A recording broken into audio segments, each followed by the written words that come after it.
Salut à tous, bienvenue sur la chaîne. Hier, Apple a déployé la troisième bêta d'iOS 18.4. Dans cette vidéo, on va voir les nouveautés par rapport à la bêta 2. Généralement, lorsqu'on est à la troisième bêta, on a quand même moins de nouveautés. C'est le cas ici, puisque cette mise à jour est vraiment énorme, en tout cas pour l'Europe, avec Apple Intelligence qui débarque. Et vous allez voir que là, cette fois-ci, on est quand même un petit peu moins gâté que les fois dernières. Une fois encore, je remercie tous ceux qui m'ont prévenu de cette sortie de mise à jour, notamment Lilin Chu, Batsino 7294, Jean-Noël Bernard 8544, Laurent Boquillon 6359 et Nadir Bouba 77, mais j'ai perdu son commentaire, désolé. Et comme toujours, si vous aimez les vidéos iOS, vous êtes sur la bonne chaîne, donc surtout n'hésitez pas à vous abonner pour être sûr de ne louper aucune vidéo sur iOS. Alors cette mise à jour est quand même conséquente, plus d'1 giga. Le numéro de version se termine par F, alors ce qui nous laisse encore quelques versions avant la version finale. Je pense qu'il y aura sans doute 5 bêtas, peut-être 6, je pense plutôt 5 avec iOS 18.4 et puis pour une sortie autour du 10 avril. Première nouveauté comme souvent en ce moment, ça concerne uniquement les iPhones compatibles avec le bouton caméra contrôle et cette fois-ci on a la possibilité d'activer ou non une option qui permet d'activer Visual Intelligence en maintenant le bouton caméra contrôle enfoncé. Et petite parenthèse, je suis en train de vous préparer une vidéo, donc restez bien sur la chaîne concernant Visual Intelligence, avant évidemment la sortie d'iOS 18.4 pour tous, donc voir un petit peu ce qu'on peut faire avec, et c'est vrai que y a quand même pas mal de trucs intéressants. Alors cette option qu'on voit juste ici arrive à point nommé, puisque vous le savez, depuis la version précédente, on peut lancer l'intelligence visuelle depuis le centre de contrôle, mais également avec un double tap ou un triple tap. Et pourquoi je vous dis ça? Tout simplement parce que regardez, ça nous amène à une seconde nouveauté, la bannière qui se trouve ici. Alors elle a un petit peu changé par rapport à la semaine dernière, et donc vous l'avez compris, j'ai fait un double tap sur l'iPhone pour activer Visual Intelligence, et donc cette nouveauté se trouve dans les réglages, général,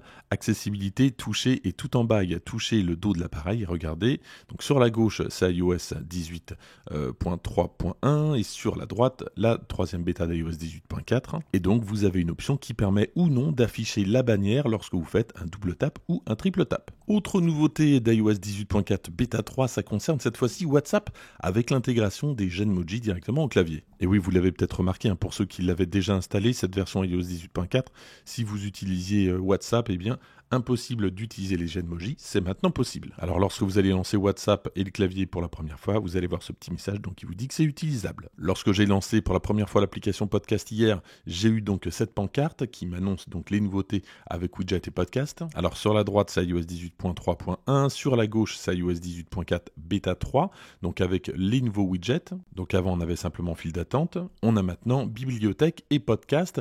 Alors ça fait 2 nouvelles rubriques, mais à chaque rubrique, on a 3 tailles différentes. Donc ça fait 6 nouveaux widgets disponibles. Alors c'est pas mal, ça va permettre notamment d'accéder directement à un podcast que l'on suit. La semaine dernière, vous avez été nombreux, et je vous en remercie, à me faire remarquer que le RCS était disponible chez Orange. J'en avais pas parlé lors de la bêta 2 et c'était donc disponible avec cette bêta 2.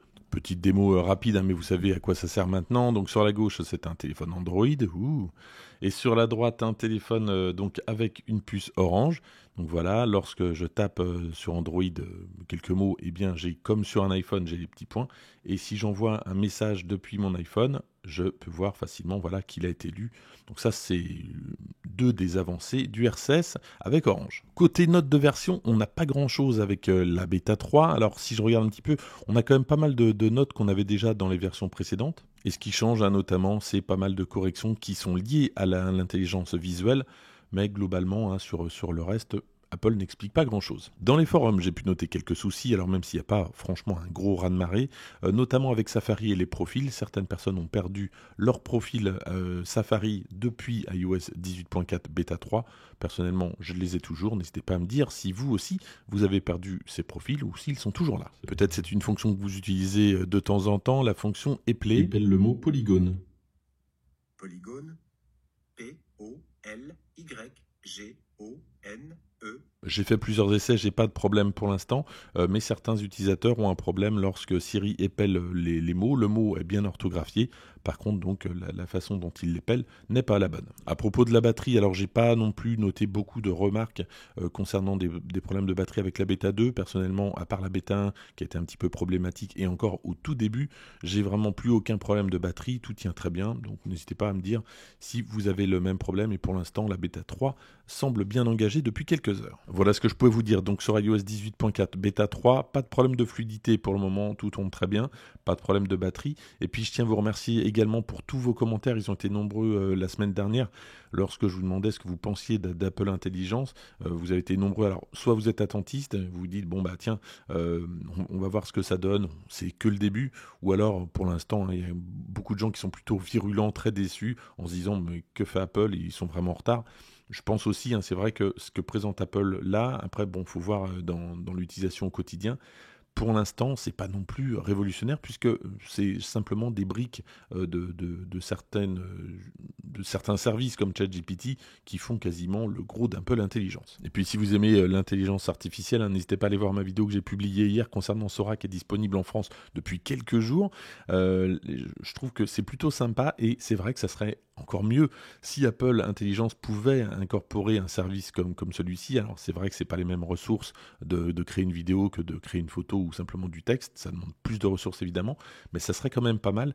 Et d'ailleurs j'ai un commentaire qui disait hier en gros qu'il l'utiliserait plus souvent si par exemple il pouvait remanier chaque détail. Effectivement, lorsqu'on a créé une vidéo, et bien si on n'est pas content de la vidéo, on a perdu les crédits, en tout cas c'est le cas pour Sora.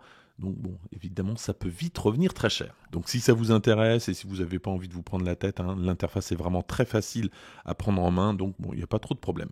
Merci en tout cas d'avoir suivi cette vidéo jusqu'au bout. N'hésitez pas à la liker, à la partager, à vous abonner. Et moi, je vous dis à très bientôt pour d'autres vidéos sur iOS évidemment.